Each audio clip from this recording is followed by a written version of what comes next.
Thanks for joining us here at the Nikki Clarke Show. I'm your host, Nikki Clarke, and super excited to be back in the studio and meeting incredible people, movers and shakers in the community and the world at large. And I have another amazing individual with us. He is a financial advisor with World Financial Group. Please welcome Sean Miller to the show.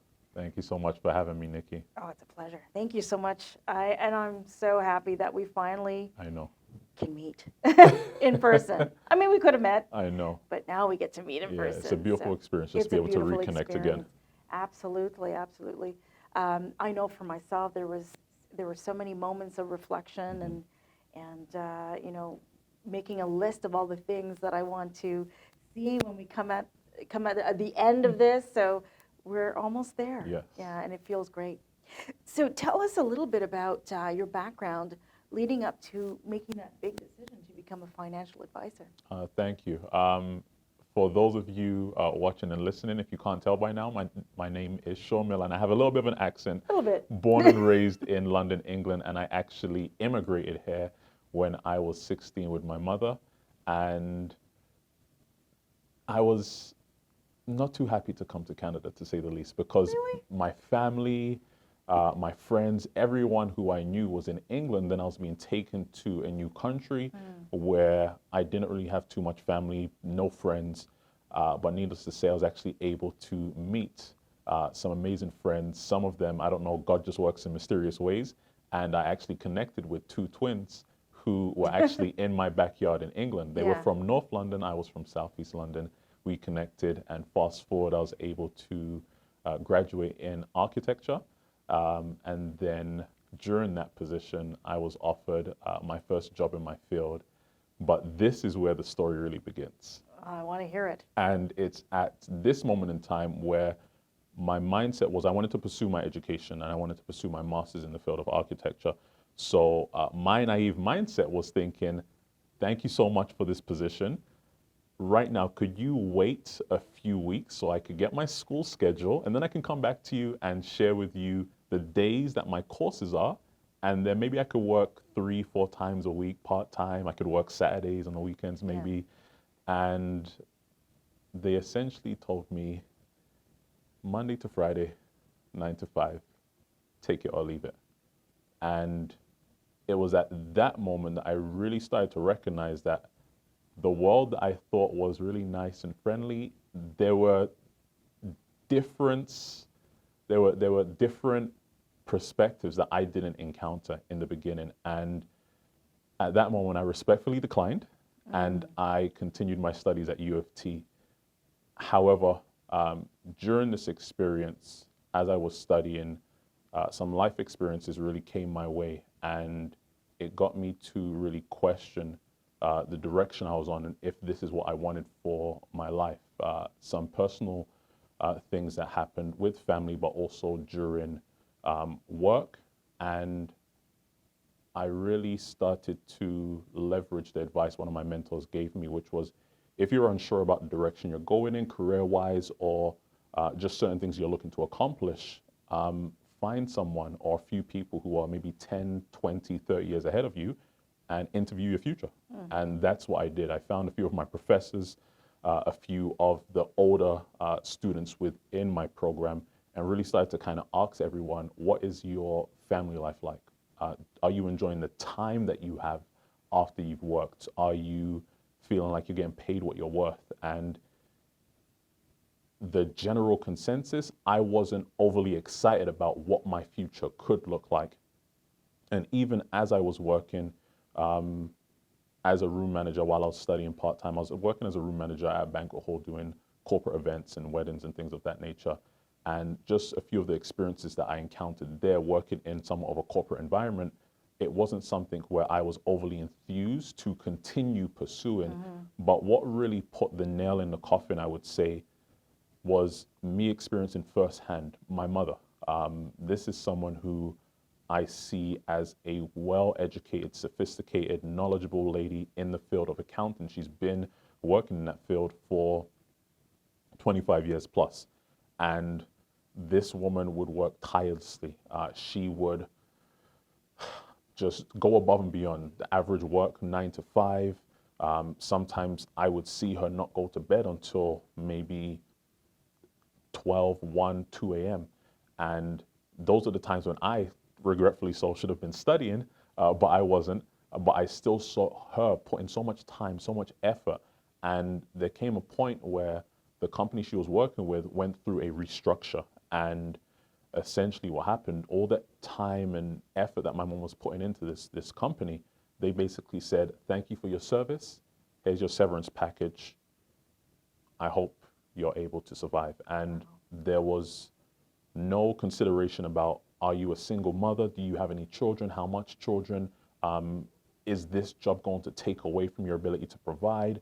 There was nothing like that. And to see my mom break down in that situation, at that point, while I was studying for school, again, we're always encouraged to go to school, get a good education. And I reflected and said, this is exactly what my mom did, and this is what her current moment is looking like. And is this what I want for myself, especially being a man wanting to provide for my family when they come? How would I now feel if I'm in a position where I can't provide for my wife and my kids? And right there, I was really left in a, I was at a roadblock, so to speak, going to school, but really wondering if this is what I wanted. And a few years later, what had happened was I was actually introduced to a financial firm who shared with me some concepts and some financial solutions that I really felt they had a genuine concern for myself and my family and what we were looking to accomplish. And I appreciated the impact that they were making in the community. And from there, they were teaching us basic concepts that even my mother, being an accountant for many years, wasn't even aware of. And that was something that her and I greatly appreciated. And a few years moving forward, I was actually offered a position to work with the company. And this is really where the story begins. Fantastic. Well, it took that experience to really give you the empathy to look at firsthand how your mother handled the situation, and you felt for her, and you're saying, okay, if this happened to me, how would I make things better? So now you're in a position where you can help people to navigate through those decisions. Correct. So how did you come upon World Financial Group? When did that happen? So this happened, I've been working with this firm for a little over 5 years now. And initially I was really encouraged to work with them because of the impact they were making in my life financially, and also being offered the opportunity to work on my time. Whereas with my first position that I was offered in the field of architecture, I was kind of given an ultimatum. These are the days, these are the hours, take it or leave it. Whereas through World Financial Group, my firm, they allowed me to work on particular schedules, which also allowed me the freedom to continue to pursue my master's, which is what I really appreciated. Have you completed your master's? I'm still in the process, and the story continues simply because it was as I was going through this whole process, working with my firm, and my dad, he was ill while I was in school, and then as I was getting started with my firm, he was doing well. And I remember as I was working with my firm, there was new concepts that was being introduced to me that I felt every family should be exposed to. These are things, basic concepts that I feel should be taught in school. How to just create a budget, how to stay out of debt, manage credit cards, save for an emergency funds, and put certain protection vehicles like insurance and investments in place for your future. And I remember in the first year when I got started with the company, I went back home to England just to visit my dad and a few of my siblings. And I was sharing with my dad, hey, Dad, I'm learning so many amazing things that I feel could benefit you, and I feel it could benefit my brother and my sister. You should do A, B, C, and D. But my dad, being a traditional Jamaican, I know how that goes. he didn't take my words 100% likely and said, you know what, son, I'll get to it tomorrow. I'll get to it tomorrow. 2 years came by, and he was diagnosed with pancreatic cancer. And it was right there that I was recognizing that I was sitting down with families. I was sharing with them, hey, you should have certain things in place. We want to build your financial house, put that in order. God forbid if something was to happen. But little did I know, it was my family that really needed it right there and then. And it was tough because my dad was leaving two kids behind in England under the age of 10, and he was essentially the breadwinner for them.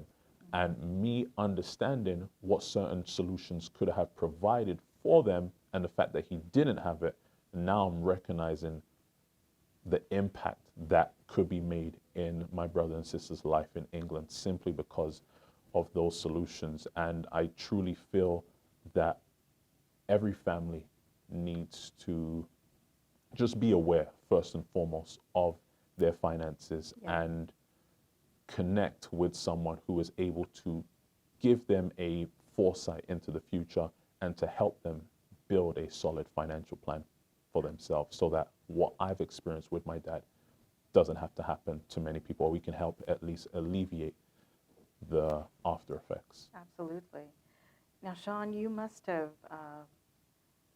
seen a lot through the eyes of your clients in the journey of this pandemic. What was it like for you? And can you talk about, maybe a family that you can think of who experienced a little bit of hardship, and through your kind of mentoring got them out of that situation? Definitely. Through this pandemic, it was very eye-opening to many families. Many individuals were at a place where they were comfortable with their job, working and getting a paycheck. But when the pandemic came, they recognized that, hey, once I get this last paycheck, how am I going to pay next week's bills? Because oftentimes many families are living paycheck to paycheck. And it was through this experience that we were really able to help emphasize the importance of simply saving. We're always encouraged to save, but rarely do we actually consistently implement the habits that's necessary. And I believe that the school system, these are basic concepts and lessons that should be taught to the younger generation, so the habits can begin to develop and compound, so as they mature into their family lives, they can be in a position where they're now able to have a solid financial plan for themselves. But one of the things that I am pleased to say is many of my clients who I've been serving for many years now, during this pandemic, when everyone had money invested and the news was speculating about the market crash and things of that nature, initially it was a rocky start for some clients. But once we rolled the wave throughout the pandemic, many of my clients were able to yield a return of 10%, some 20 and 30%, simply by staying diligent towards the cause and just recognizing that based on the concepts that my firm shares, that once they are able to maintain a consistent habit and not worry about what the news or any negativity is being publicized, just follow the consistent habits, and then they were able to see a brighter future with the growth despite what was being shared outside. But I would like to share that that's probably the bright side of the rainbow. One of the sad sides was I have a very good friend, and I had sat down with him when I first got started with my firm. Again, I wanted to reach out to the people that I loved and cared about most and share with him some of the concepts I was learning. And I helped him put some investments and I helped him put some life insurance in place. And oftentimes what I find is many people who may not understand the whole picture completely, they may leverage their limited understanding or perspective on certain areas without considering the whole picture. Fast forward, one of my friends and a client, he was encouraged to cancel his life insurance because he was young, didn't have any kids or dependents. He didn't need anything. And I respectfully said, okay, understood. This is your decision. Tried to explain some of the benefits of keeping it. But he said, hey, this is something not for me. To give you a brief understanding, it was $100,000, and I believe he was investing maybe $60, $80 a month into that coverage for life. Fast forward, March 31st, 2021, which was this year, he passed away from COVID. And I'm so sorry. it was tough because he hadn't even touched 30. And what was a huge shock was the fact that all of us were getting ready to drive, I don't know, 2 hours east to celebrate one of our good friends. It was her 30th birthday. She did the whole nine. She got catering, she got balloons, she got decorations. She spent a good amount of money. Everyone's driving out north, east, northeast. And as we're all getting ready, we get a call and saying our friend, he's not with us. And it destroyed the whole mood. It destroyed everything. And what I was wondering was that person who said you should cancel your insurance because you don't need it, were they there to now help the parents and his family now fund his funeral? No, because at that moment in time, the family didn't have money. So what everyone had to do was to launch a GoFundMe.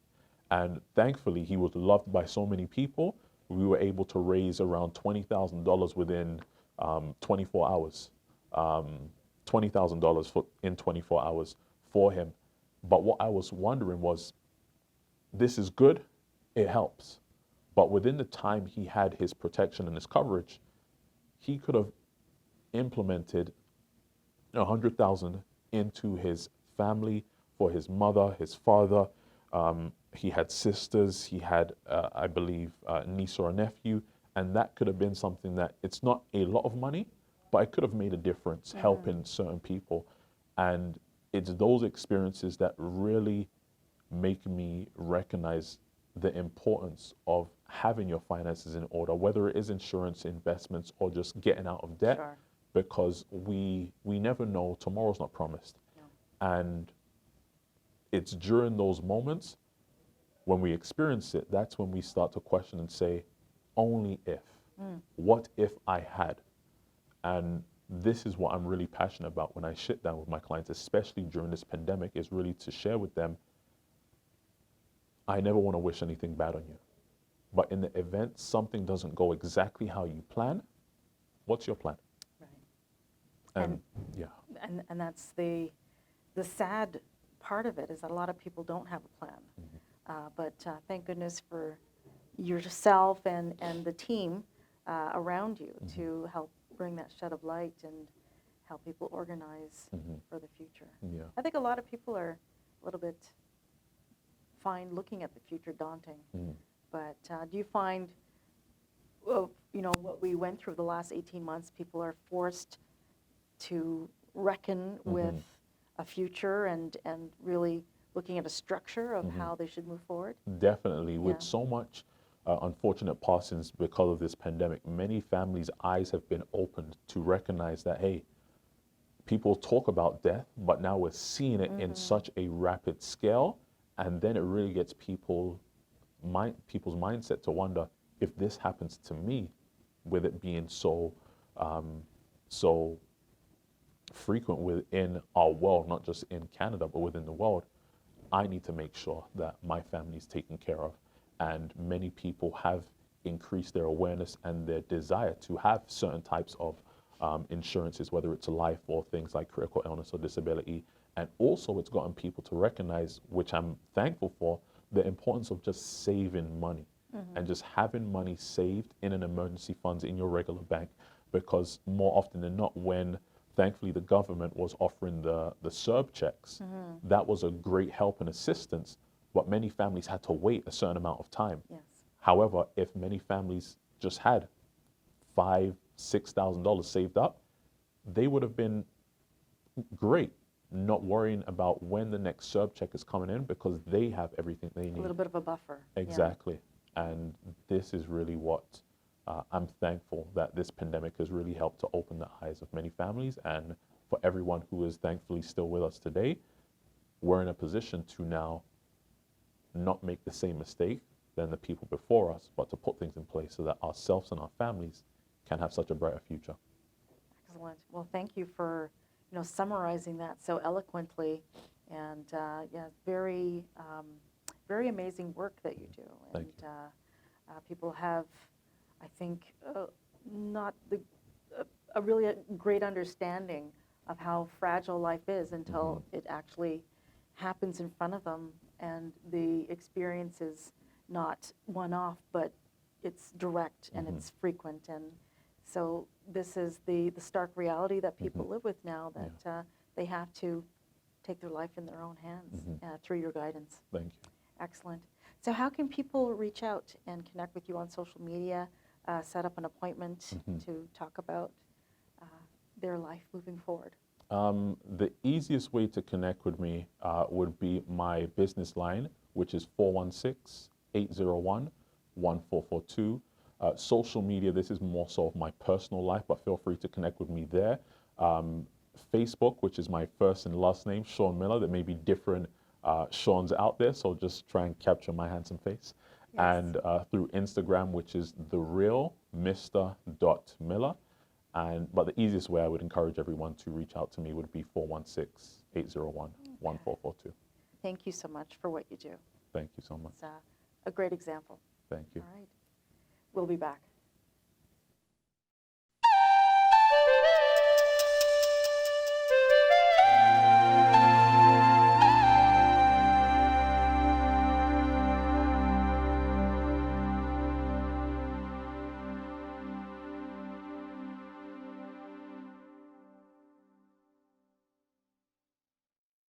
The Nikki Clarke Show, transforming lives one story at a time. If you would like to be a guest or become a part of our live studio audience, or even to become a sponsor, just go to www.NikkiClarkeNetwork.com.